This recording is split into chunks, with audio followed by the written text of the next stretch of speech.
পিতামাতার শ্রাদ্ধে কি মাছ দিয়ে করা যায়? আর আর শিষ্য কি গুরুদেবের কন্যা বিবাহ করতে পারে? দুটি প্রশ্ন তো? হ্যাঁ। ঠিক আছে, খুব মন দিয়ে শুনবেন সবাই। আপনারা ওনার প্রশ্নটা বুঝতে পেরেছেন? প্রথম প্রশ্ন করলেন যে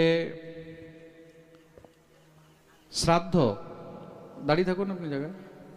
প্রথম প্রশ্ন করলেন যে মৎস্য মানে মাছ দিয়ে কি শ্রাদ্ধ করা যায়, মৎস্য মাংস দিয়ে, তাই তো? আর দ্বিতীয় প্রশ্ন, শিষ্য কি গুরু কন্যা বিবাহ করতে পারেন? খুব মন দিয়ে শুনবেন। শাস্ত্রের মধ্যে এই বিষয়ে কি লেখা রয়েছে? শাস্ত্রের মধ্যে স্পষ্টরূপে লেখা রয়েছে, পিতৃকার্যের মধ্যে, শ্রাদ্ধ ইত্যাদির মধ্যে কোনো সময় মাছ মাংস বা আমিষ ইত্যাদি দিয়ে শ্রাদ্ধ করিতে নেই। যেই শ্রাদ্ধের মধ্যে মাছ মাংস আমিষ ইত্যাদি দিয়ে শ্রাদ্ধ করা হয় তাতে পিতৃগণ খুব কষ্ট পায়। খুব মন দিয়ে শুনবেন, তাতে পিতৃগণ কষ্ট পায়।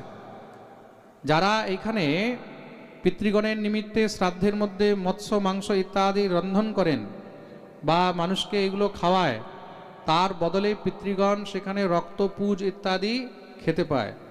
তার জন্য পিতৃগণ তাতে রুষ্ট হয়ে তখন অভিশাপ দেন, আর সেই গৃহের মধ্যে তাদেরকে পিতৃদোষ আরম্ভ হয়। তার জন্য কখনো ভুলেও পিতৃ শ্রাদ্ধের মধ্যে মাছ মাংস ইত্যাদি কখনো প্রয়োগ করা উচিত নয়। খুব মন দিয়ে শুনবে কিন্তু। এটা হলো প্রথম প্রশ্নের উত্তর। আর দ্বিতীয় প্রশ্ন করেছেন যে কোনো শিষ্য গুরু কন্যাকে বিবাহ করতে পারে কিনা। গুরু কন্যা গুরু বোন হয়। গুরুদেব হলেন পিতৃতুল্য, গুরুদেব হলেন পিতৃতুল্য, পিতার সমান। সবাই বুঝতে পারছেন তো? তা গুরু কন্যা বোনের সমান হয়, ভগিনী তুল্য হয়।